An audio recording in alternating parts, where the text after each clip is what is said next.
The Moebius Valor Plate represents joy and is favored by those who like to act first.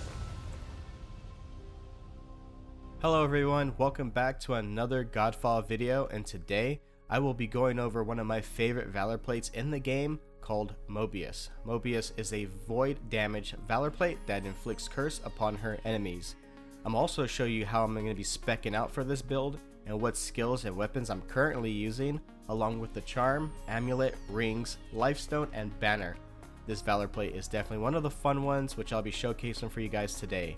But before we get into the video, if you guys are new here and want to stay up to date with all my upcoming Godfall videos, then be sure to subscribe to the channel.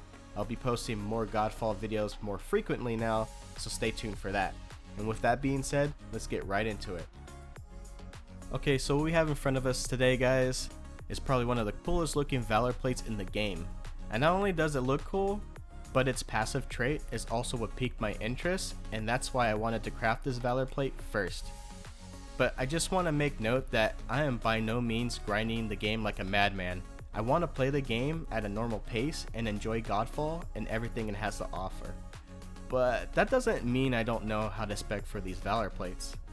I've been playing these type of games for a while now, so I have some type of understanding on how to make builds, and so I'm not going to be showing off any fancy build or any pretty looking gear, but what I will do for you guys is give you guys some tips and advice on how to go about building the Valor Plate Moebius. And with that said, let's take a look at what she's working with. So Moebius' passive trait gives her 10% chance to inflict curse, which is considered an ailment, and that does damage over time. That means that her attacks deal void damage. So right off the bat, as far as weapons go, you're gonna want to be on the lookout for void DPS weapons. Like for an example, I'm rocking 2 void damage weapons.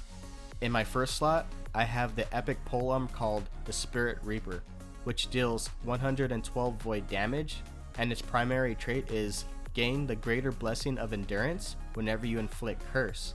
And the secondary traits are plus 20% weak point damage and plus 6% chance to inflict curse.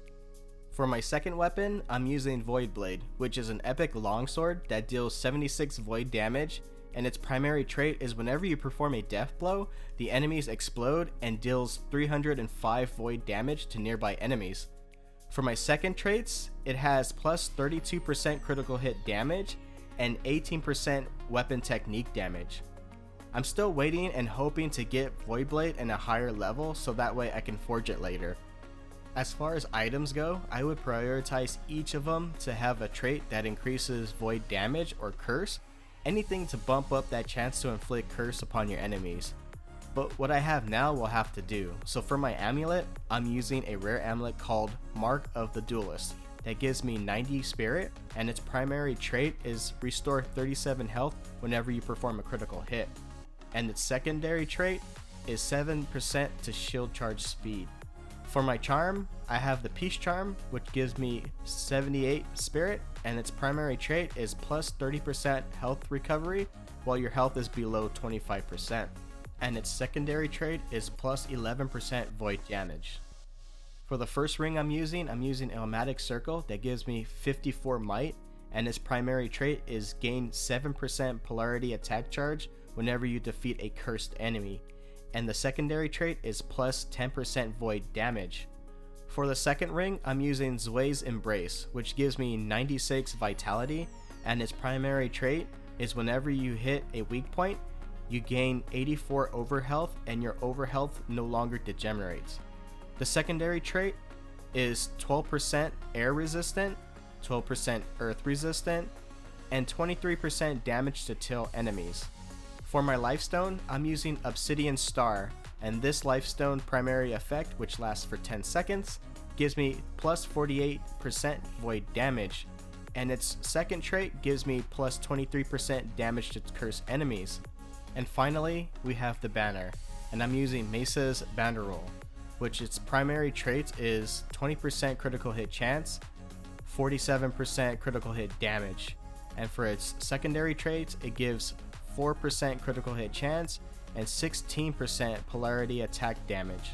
So now, let's talk about my skills. Okay, for my skills, I prioritize ailments because I'm building Moebius to deal as much void and curse damage as I can, so maxing ailments out would be my first on the list. But I just want to add that I would recommend unlocking level 1 skills that would best help you in the beginning, then maxing out ailments. Like for an example, something like level 1 weapon technique would be a good one, or even unlocking the first level of finesse, so that way you can add a slide for your dodging ability.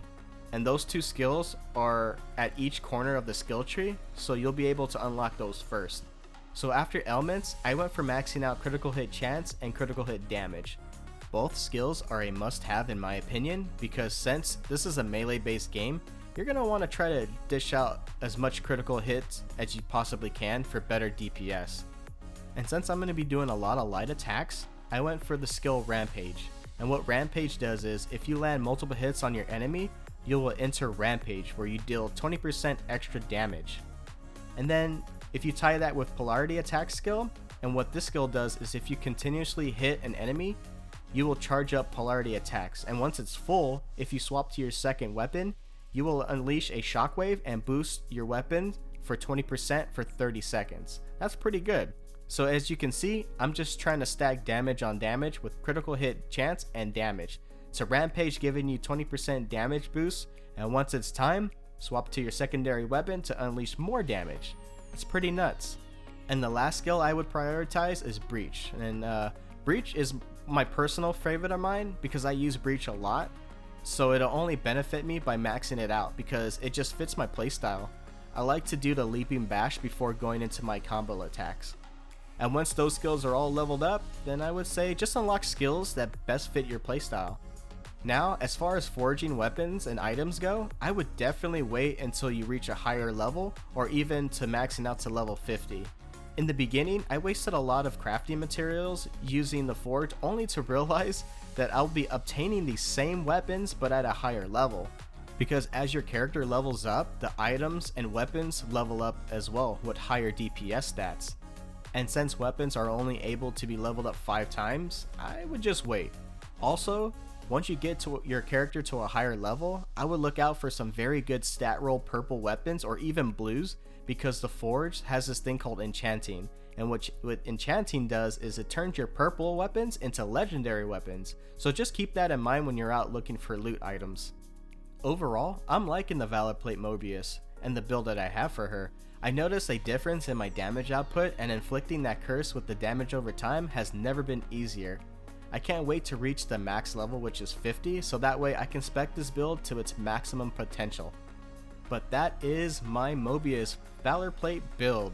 If you guys found this video useful, then hit the like button. And if you guys want to see more Godfall videos like this one, make sure to hit that subscribe button as well. I'll be posting Godfall videos every single week, so stay tuned for that. I hope you all have a great day, and until then, I will see you on the next one. Peace out.